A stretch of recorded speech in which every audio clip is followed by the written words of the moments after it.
नमस्कार दोस्तों, आप सभी का मेरे चैनल पे स्वागत है।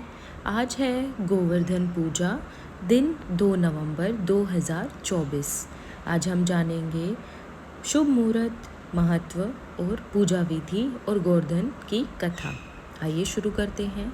आज कार्तिक माह के शुक्ल पक्ष की प्रतिपदा तिथि है, इसलिए आज यानी 2 नवंबर को गोवर्धन पूजा का पर्व मनाया जा रहा है। गोवर्धन पूजा को अन्नकूट के नाम से भी जाना जाता है। गोवर्धन पूजा का संबंध द्वापर युग से है। यह पर्व भगवान श्री कृष्ण को समर्पित है। प्रकृति और मानव के बीच संबंध का पर्व है गोवर्धन पूजा। गोवर्धन पूजा विशेष रूप से मथुरा, वृंदावन, गोकुल, बरसाना में मनाई जाती है। गोवर्धन पूजा का पर्व दिवाली के दूसरे दिन मनाया जाता है, लेकिन इस बार अमावस्या तिथि 2 दिन होने की वजह से गोवर्धन पूजा 2 नवंबर को है। इस दिन भगवान श्री कृष्ण के स्वरूप गोवर्धन पर्वत और गाय की पूजा का विशेष महत्व है। प्रतिपदा तिथि की शुरुआत 1 नवंबर को शाम 6:16 पर शुरू हो चुकी है और तिथि का समापन 2 नवंबर को रात 8:21 पर होगा।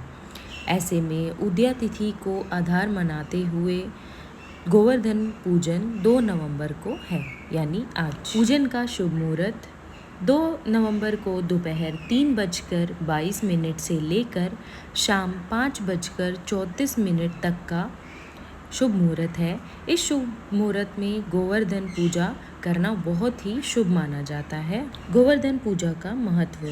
धार्मिक मान्यताओं के अनुसार हर वर्ष कार्तिक माह के शुक्ल पक्ष की प्रतिपदा तिथि पर गोवर्धन की पूजा करने से आर्थिक समस्याएं दूर होती हैं और इसके अलावा धन धान्य, संतान और सौभाग्य की प्राप्ति होती है। इस दिन जो भी भक्त भगवान गिरिराज की पूजा करता है तो उसके घर में सुख समृद्धि बनी रहती है और गिरिराज महाराज जो भगवान श्री कृष्ण का ही स्वरूप हैं, उनका आशीर्वाद पूरे परिवार पर बना रहता है। पूजा विधि।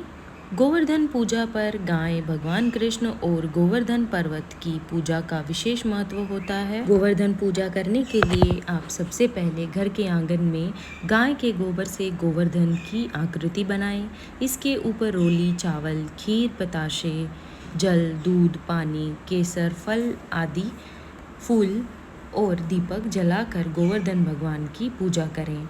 इसके बाद अपने परिवार सहित श्री कृष्ण स्वरूप गोवर्धन की 7 प्रदक्षिणा करें। मान्यता है कि इस दिन विधि विधान से सच्चे दिल से गोवर्धन भगवान की पूजा करने से एवं गायों को गुड़ व चावल खिलाने से भगवान श्री कृष्ण की कृपा बनी रहती है। आइए सुनते हैं गोवर्धन गिरिराज जी महाराज की पूजा संपूर्ण कथा। गोवर्धन पूजन को अन्नकूट भी कहा जाता है और इस दिन गोवर्धन महाराज की घर पर प्रतिमा बनाकर पूरे परिवार के साथ पूजन किया जाता है। गोवर्धन पूजा के दौरान अन्नकूट की कथा की जाती है। इस कथा के पाठ से पूजन पूरा माना जाता है। आइए जानते हैं गोवर्धन गिरिराज जी महाराज पूजा कथा। भगवान श्री कृष्ण बलराम जी के साथ वृंदावन में रहकर अनेकों प्रकार की लीलाएं कर रहे थे। उन्होंने एक दिन देखा कि वहाँ के सभी गोप इंद्र यज्ञ की तैयारी कर रहे हैं। भगवान श्री कृष्ण सबके अंतर्यामी और सर्वज्ञ हैं, वह सब जानते थे। फिर भी विनयावनत होकर उन्होंने नंद बाबा आदि बड़े बूढ़ों गोपों से पूछा, पिताजी, आप लोगों के सामने यह कौन सा बड़ा भारी काम, कौन सा उत्साह आ पहुंचा है, इसका फल क्या है? पिताजी, आप मुझे यह अवश्य बतलाइए। नंद बाबा ने कहा, बेटा, भगवान इंद्र वर्षा करने वाले मेघों के स्वामी हैं। वह समस्त प्राणियों को तृप्त करने वाला और जीवन दान देने वाला जल बरसाते हैं। इस जल से ही पृथ्वी के गर्भ से सामग्रियां उत्पन्न होती हैं। गायों को हरा हरा चारा मिलता है तथा जीविकोपार्जन की समस्या का समाधान होता है। मनुष्यों को खेती आदि प्रयत्नों के फल देने वाले इंद्र ही हैं। विभिन्न प्रकार की सामग्रियों से उनका यज्ञ कर हम भगवान इंद्र को प्रसन्न करते हैं। ब्रह्मा, शंकर आदि पर भी शासन करने वाले केशव भगवान ने नंद बाबा और दूसरे ब्रजवासियों की बात सुनकर इंद्र को क्रोध दिलाने के लिए अपने पिता नंद बाबा से कहा, कार्य ही पूजा है। मनुष्य को चाहिए कि पूर्व संस्कारों के अनुसार अपने वर्ण और आश्रम के अनुकूल धर्मों का पालन करते हुए कर्म का ही आदर करें, जिसके द्वारा मनुष्य की जीविका सुगमता से चलती है, वहीं इसका इष्ट देव होता है। इसलिए पिताजी, हमें गौओं, ब्राह्मणों और गिरिराज का पूजन करना चाहिए। इंद्र यज्ञ के लिए जो सामग्रियां इकट्ठी की गई हैं, उन्हीं से इस यज्ञ का अनुष्ठान होने दें। अनेक प्रकार के पकवान, खीर, हलवा, पुआ, पूरी, जलेबी, कलाकंद, बालूशाही, भुजिया, समोसा आदि से लेकर मूंग दाल तक बनाई जाएं। व्रज का सारा दूध एकत्र कर लिया जाए।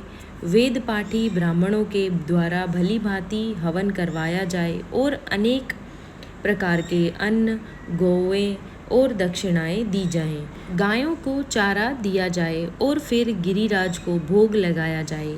इसके बाद खूब प्रसाद खा पीकर सुंदर सुंदर वस्त्र पहनकर गहनों में सज सजा लिए जाए और चंदन लगाकर गौ, ब्राह्मण, अग्नि और गिरिराज गोवर्धन की प्रदक्षिणा की जाए।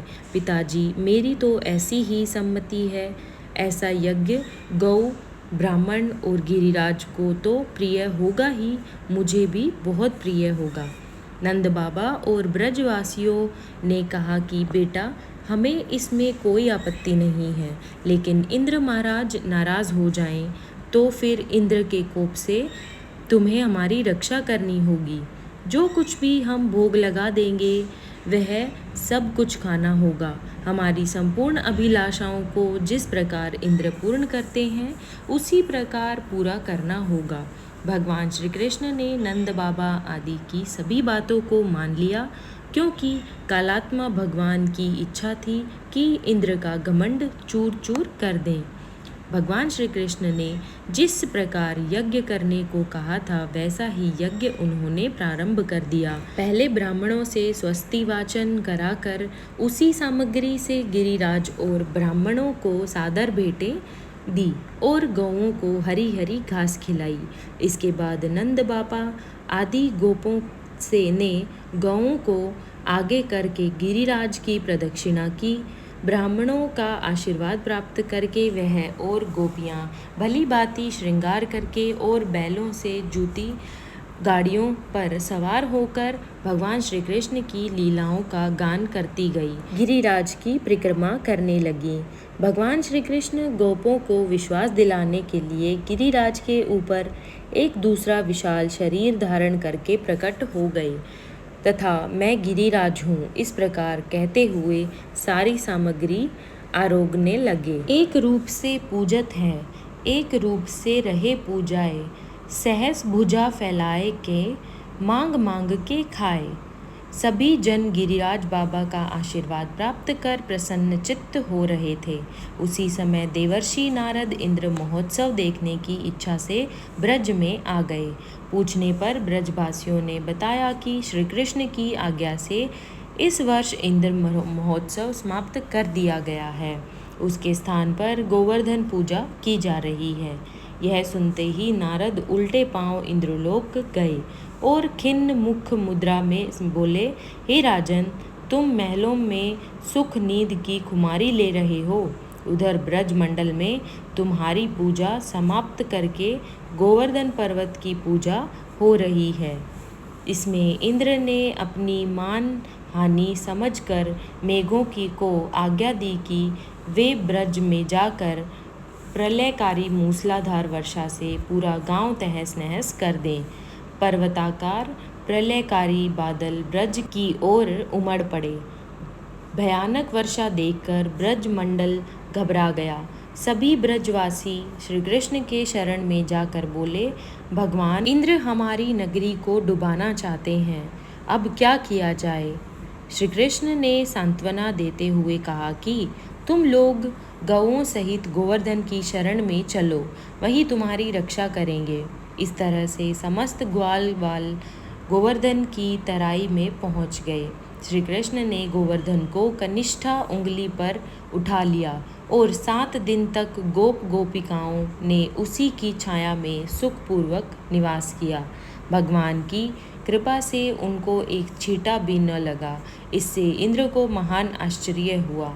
तब भगवान की महिमा को समझकर तथा अपना गर्व नष्ट जानकर वह स्वयं ब्रज गया और भगवान कृष्ण के चरणों में गिरकर अपनी मूर्खता पर महान पश्चाताप किया।